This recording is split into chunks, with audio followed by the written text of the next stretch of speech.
Halo, jumpa kembali dengan saya Andio, peziarah iman kaki Gunung Tugel Purwokerto Banyumas. Apa kabar? Semoga Anda hari ini dalam keadaan yang baik-baik saja bersama dengan Tuhan yang Maha Baik, yang selalu merancang kebaikan bagi kita. Saudara-saudara, kita akan melanjutkan perjalanan ziarah kita dan hari ini kita akan meneropong topik ramal meramal. Bagaimana itu? Mari kita berdoa. Bapa di surga, Allah yang punya rancangan indah atas kami, atas dunia ini, kami bersyukur untuk semua rancangan indah Tuhan. Berikanlah kepada kami kemampuan untuk memiliki kepekaan menangkap maksud, rencana, dan tujuan Tuhan dalam setiap hidup kami secara tertib, secara rapi, dan dapat dipertanggungjawabkan. Kami percaya Tuhan akan menolong dan membimbing kami. Di dalam nama Tuhan Yesus Kristus kami berdoa. Amin. Saudara-saudara yang berkehendak baik, manusia adalah makhluk penasaran, yaitu makhluk yang punya rasa ingin tahu, termasuk hal-hal yang tidak diketahui sekarang ini, hal-hal yang akan terjadi masa depan kita.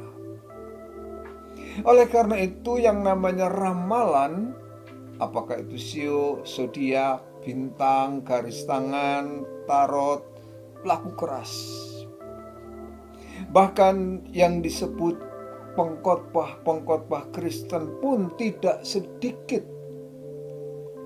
juga banyak yang isinya suka meramal-ramal.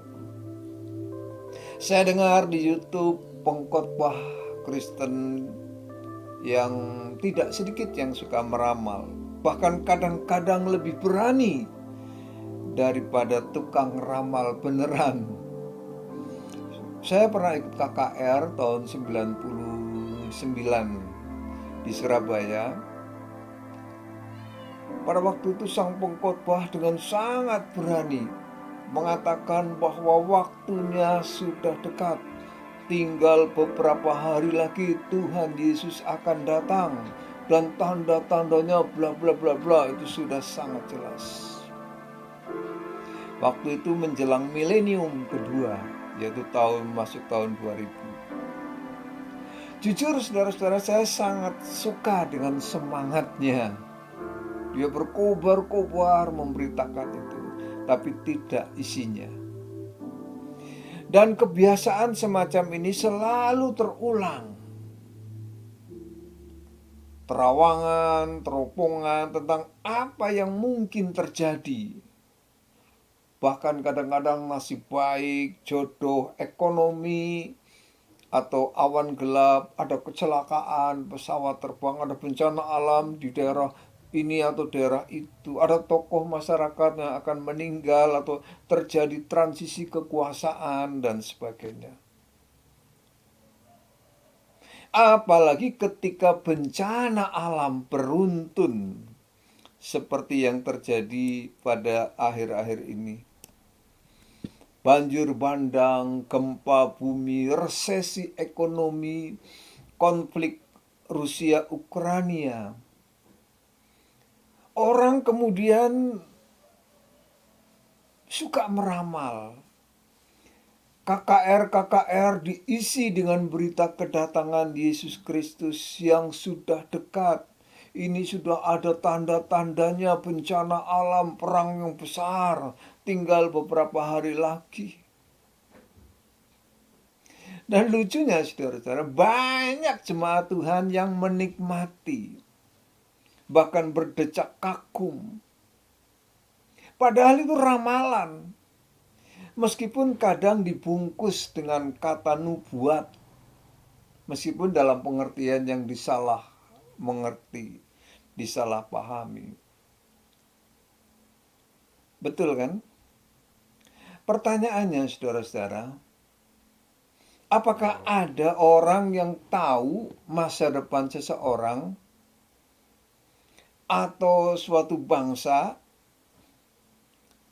atau akhir dunia ini atau kedatangan Yesus yang kedua? Dengan tegas saya harus mengatakan bahwa ramalan adalah ramalan. Ketepatan ramalan itu terletak di dalam ketidaktepatannya. Sebab kalau tepat, namanya bukan ramalan, tapi matematik. Namanya ilmu, namanya sains. Nah, kalau yang ini pasti paling tidak mendekati ketepatan. Badan Meteorologi dan Geofisika BMKG misalnya, atau Bank Dunia ramalan resesi ekonomi, itu mereka punya hitung-hitungannya, punya rujukannya, punya algoritmanya, didukung dengan data-data yang akurat. Ini pun kadang-kadang meleset. Bila ada perubahan yang liar, yang di luar kontrol, tiba-tiba perang Rusia-Ukraina berhenti misalnya, dunia kembali lagi kita dari titik yang berubah lagi. Jadi pastinya saudara-saudara, tidak ada yang tahu. Saya ingat tertangkapnya ketika sang indigo Roy Kiyosaki yang sering kali menjadi konsultan tentang dunia yang tidak nampak. Dia pernah berurusan dengan pihak berwajib karena narkoba, tanpa pernah bisa tahu bahwa ia akan tertangkap oleh aparat. Ini kan ironis loh. Dia sering memberitahu tentang orang lain, masa depannya begini, kamu kalau kesini begini dan sebagainya. Tetapi tidak tahu dirinya sendiri. Jadi memang tidak tahu dan tidak ada seorang pun yang tahu apa yang akan terjadi. Begitu juga saudara, kalau ada pendeta atau hamba Tuhan yang sok tahu, suka meramal kapan kiamat, maka lebih baik kita yang sedang belajar menempuh pendidikan, fokuslah pada pelajaran. Kita yang sedang bekerja, tetap fokuslah pada kreativitas dan produktivitas hasil kerja kita. Jangan mikirin apa yang dikatakan ramalan oleh pengkhotbah Kristen. Wah, nanti di daerah ini akan terjadi banyak orang yang meninggal. Bulan depan banyak orang yang meninggal. Akan terjadi gempa bumi di daerah sini dan situ. Karena sesungguhnya saudara-saudara, kita tidak ada seorang pun yang tahu. Bahkan Yesus sendiri pernah mengatakan anak tidak, malaikat juga tidak, hanya Bapa yang tahu. Dan oleh karena itu tidak usah mencari tahu, apalagi mencari-cari untuk dicocok-cocokkan. Sebab itu bisa menjadi ilmu cocok lagi, yang dicocok-cocokkan padahal tidak cocok. Mungkin ada yang ngomong, lah itu tapi BMKG, ramalan cuaca, lembaga quick count yang memprediksi siapa pemenang pilkada pemilu, bahkan angkanya bisa hampir sempurna. Lah terus tren mode atau tren ekonomi global serta teknologi masa depan kok bisa diprediksi jauh-jauh tahun. Nah, saudara, sering banyak orang menyamakan ramalan cuaca atau ramalan ekonomi atau mode yang akan tren di tahun ini, prediksi pemenang pemilu atau pilkada, sama dengan ramalan seperti yang diramal oleh mbah ini atau mbah itu. Tidak. Itu bukan ramalan, itu adalah statistik. ekonomi ngalami resesi, ada hitung-hitungannya. Daerah sini akan hujan, daerah sini akan terjadi angin dan petir. Itu ada hitung-hitungannya. Bukan wangsit dari dunia antah berantah. Itu bukan petunjuk dari alam gaib, tetapi kajian dari realitas sosial, dari tren atau kecenderungan yang dikaji secara sosial, secara saintifik. Bahkan perubahan sosial, perilaku masyarakat pun semua bisa dikaji. Bahkan bisa dikondisikan melalui konspirasi global. Misalnya abad milenium, maka warna yang dipilih warna milenium. Ya karena semua diarahkan ke sana. Jadi orang membaca tren yang akan datang. Jadi mobil, rumah, bahkan mode rambut, fashion mengikuti semangat milenium. Jadi ini kan sesuatu yang dikondisikan, dibangun melalui opini para pengusaha, para pemegang kekuasaan, bagaikan orkestra yang memainkan nada dan irama yang bareng, terus menerus diulang-ulang menjadi semacam konspirasi global, mewujudkan apa yang mereka prediksikan atau maui. Nah, para peramal, saudara-saudara, tidak pernah bisa menyebut si A pada tanggal ini, bulan itu, jam sekian akan mengalami begini atau begono. Tidak pernah. Yang disebut adalah hal yang umum. Tahun ini ada artis meninggal, atau ada pejabat lama yang akan berpulang, atau pada tahun itu akan ada kecelakaan alat transportasi udara atau darat. Ya iyalah. Tanpa prediksi pun tiap tahun akan ada orang meninggal, mantan pejabat yang sudah tua berpulang. Tapi itu umum, natural, alami, sudah waktunya. Jadi lalu ada yang pernah bertanya tentang ramalan itu. Apa bedanya ramalan dengan nubuat seperti yang ada di dalam Alkitab? Saudara-saudara, ramalan dan nubuat tentu ada titik persamaannya, yaitu di alam nubuat. Salah satu aspek nubuat, ya, tapi bukan satu-satunya, adalah membicarakan tentang sesuatu yang akan terjadi. Salah satu aspek, tetapi bukan ramalan. Ini sifatnya lebih pada proklamasi, bukan prediksi. Pernyataan Allah, bukan ramalan. Tetapi di samping titik persamaan, ada juga titik perbedaan. Yaitu bahwa nubuat lebih pada karya kenabian dalam arti yang luas, yaitu memberitakan firman Tuhan atau pastoralia. Roma 12 ayat 6 mengatakan, demikianlah kita punya karunia yang berlain-lainan menurut kasih karunia yang dianugerahkan Allah kepada kita. Jika karunia itu adalah untuk bernubuat, baiklah kita melakukannya sesuai dengan iman kita. Anda bisa baca juga pada 1 Korintus 12 ayat yang ke-10. Kemudian pada 1 Korintus 14 ayat 3 dikatakan, tetapi siapa yang bernubuat? Ia berkata-kata kepada manusia, ia membangun, menasehati, dan menghibur. Jadi ada yang diberikan karunia untuk bernubuat. Isinya apa isi nubuatnya? Dia membangun, menasehati, dan menghibur.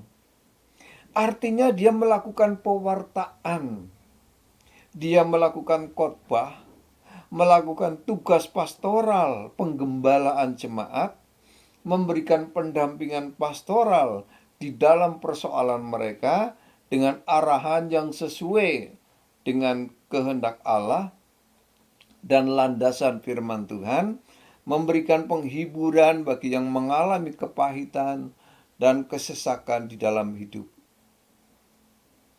Nah, di karunia nubuat itu tidak dikatakan dia mesti meramalkan masa depan orang itu seperti yang dikatakan oleh para peramal.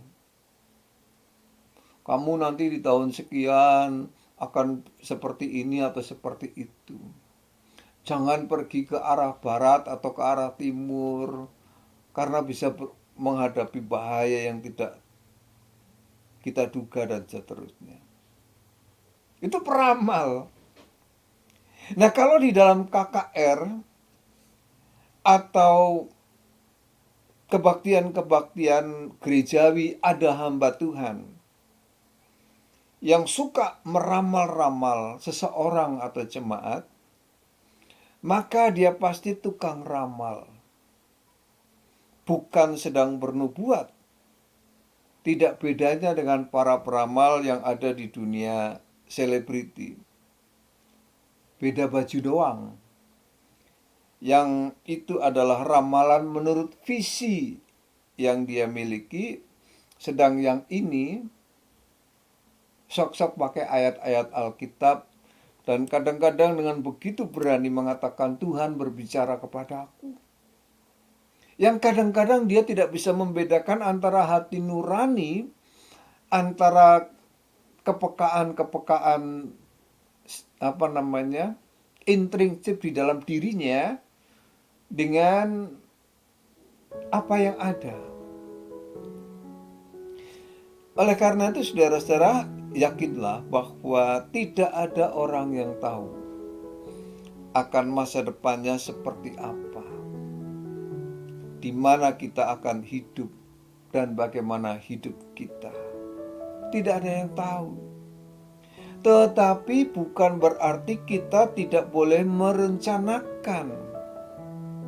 Boleh dong sembari berdoa dan berserah kepada Tuhan, agar semoga doa kita bukan saja didengar, tetapi juga dikabulkannya. Tuhan, saya kepengen ini pada masa itu dan ini. Doakan aja, sambil tetap memperjuangkan doa kita, menyerahkan kepada kebaikan dan rancangan indah Allah. Yang jelas bahwa Tuhan selalu ada di setiap helaan nafas kita, di setiap doa-doa kita, bahkan di setiap seruan dan air mata kita, serta mimpi-mimpi kita yang sesederhana apapun, bahkan yang paling gila sekalipun, Dia ada di situ. Nah, kepada Tuhan yang seperti inilah, yang selalu dekat dengan kita itulah, kita wajib sumeleh, wajib berserah kepada Dia, bukan kepada apa kata orang, apalagi yang seolah-olah atas nama Tuhan ngerti kita mau begini atau mau begitu, yang sesungguhnya hanya kata hatinya sendiri. Karena itu hati-hati. Ketepatan ramalan terletak di dalam ketidaktepatannya, dan berbeda dengan nubuat. Sampai di sini perjumpaan kita untuk mengulik dan menguak dunia ramal meramal, meskipun masih banyak hal yang patut kita selami. Tapi di lain kesempatan kita akan bahas lagi. Tuhan memberkati kita. Amin.